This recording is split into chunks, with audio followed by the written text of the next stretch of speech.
महाभारत के सबसे प्रसिद्ध पात्र कौरव और पांडव थे, जिनके बीच में भीषण युद्ध हुआ था, जिसके बारे में सभी को पता है। लेकिन क्या आप जानते हैं कि कौरवों की एक बहन भी थी जिसका नाम दुशाला था। दुशाला महाभारत के दुर्भाग्यपूर्ण पात्रों में से एक थी। वह धृतराष्ट्र और गांधारी की एकमात्र पुत्री थी। इस प्रकार वह कौरवों की एकमात्र और इकलौती बहन थी। कहा जाता है कि कौरवों की बहन दुशाला के साथ महाभारत में कोई न्याय नहीं हुआ। महाभारत के युद्ध में पांडवों ने न सिर्फ उसके 100 भाइयों को मारा था, बल्कि उसके पति और सिंधु नरेश जयद्रथ का भी वध कर दिया था। अर्जुन ने न सिर्फ दुशाला के पति को मारा, बल्कि दुशाला का बेटा भी अर्जुन के हाथों मारा गया था।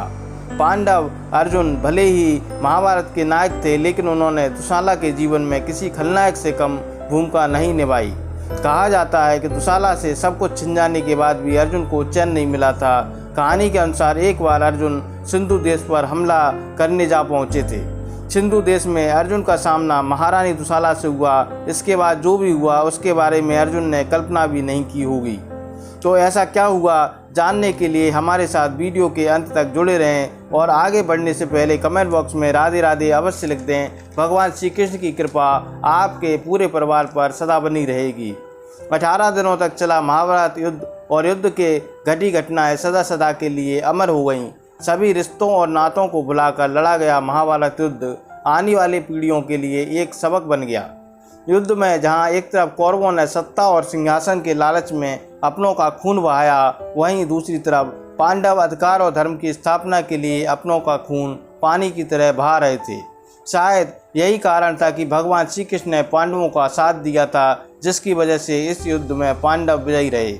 महाभारत युद्ध जीतने के बाद पांडव युधिष्ठिर हस्तिनापुर के राजा बन गए और इसी के साथ शुरू हुई कौरवों के दूसरे संघर्ष की कहानी। साथ ही सभी ऋषि मुनियों और श्रेष्ठ जनों ने आदेश पर युधिष्ठिर के अश्वमेध यज्ञ का आयोजन किया। अश्वमेध यज्ञ के घोड़े का रथ अर्जुन भारत के अन्य राज्यों में गए। कुछ राज्यों ने अर्जुन की अधीनता स्वीकार कर ली, वहीं कुछ राज्यों ने अश्वमेध यज्ञ को घोड़े को रोककर अर्जुन को चुनौती दी और अर्जुन ने उन्हें युद्ध कर उन्हें हरा दिया तथा अपने अधीन कर लिया। अपनी इस यात्रा के दौरान अर्जुन सभी को अपने अधीन करते जा रहे थे। तभी उसका अश्वमेध यज्ञ का घोड़ा सिंधु राज्य में प्रवेश कर गया, लेकिन अर्जुन को वहां के सैनिकों ने रोक लिया और उनको आगे ना बढ़ने का निवेदन किया। वहीं दूसरी तरफ अर्जुन सैनिकों के इस बर्ताव से क्रोधित हो गए और सैनिकों को अपने सामने से हट जाने को कहा, लेकिन सैनिकों ने अर्जुन की कोई बात नहीं सुनी, क्योंकि वह अपना सैनिक धर्म निभा रहे थे। कुछ समय बाद सिंधु राज्य के सैनिकों ने अर्जुन पर हमला कर दिया, परंतु सैनिक अर्जुन के सामने ज़्यादा देर नहीं टिक पाए। उधर अर्जुन और सैनिकों के बीच जब भयंकर युद्ध चल रहा था, तभी एक सैनिक सूचना लेकर राजमहल जा पहुंचा। उस समय सिंधु देश के नरेश सुरथ थे, जो कि महारानी दुशाला और जयद्रथ के पुत्र थे। सुरथ बहुत छोटे थे जब अर्जुन ने महाभारत में सुरथ के पिता जयद्रथ का वध कर दिया था। सुरथ अर्जुन को अपने पिता जयद्रथ का हत्यारा मानते थे। जैसे ही सुरथ ने सुना कि अर्जुन ने सिंधु देश पर आक्रमण कर दिया है, उस समय एक ऐसी अनहोनी घटना घटी जिसकी कल्पना कोई भी नहीं कर सकता था। दरअसल सुरथ के मन में यह धारणा बन गई थी कि अर्जुन बड़े बड़े राज्यों के राजाओं को परास्त कर उनका वध कर चुका है, अब वह उसका भी वध कर देगा। यह सोचकर सुरथ जमीन पर गिर गए और उनकी मृत्यु हो गई। दुशाला का सब कुछ उजड़ चुका था। उसके पति से लेकर उसके बेटे तक की मृत्यु हो गई थी। अब दुशाला के पास केवल सिंधु देश का साम्राज्य बचा था और उसके साथ उसका पोता जो कि सुरथ का पुत्र था, वह भी बचा हुआ था।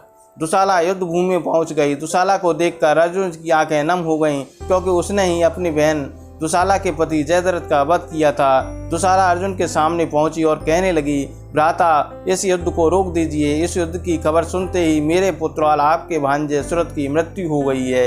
यह सुनकर अर्जुन आश्चर्यचकित रह गए। उन्हें समझ ही नहीं आया कि यह कैसे हो गया। तब दुशाला ने बताया कि सुरथ आपसे काफ़ी डरता था, इसलिए उसने अपने प्राण त्याग दिए। अर्जुन ने दुशाला से अपने किए की माफ़ी मांगी और अपने गले लगा लिया। दोस्तों, वीडियो पसंद आया तो वीडियो को लाइक करें, शेयर करें तथा चैनल को सब्सक्राइब अवश्य कर लें। धन्यवाद।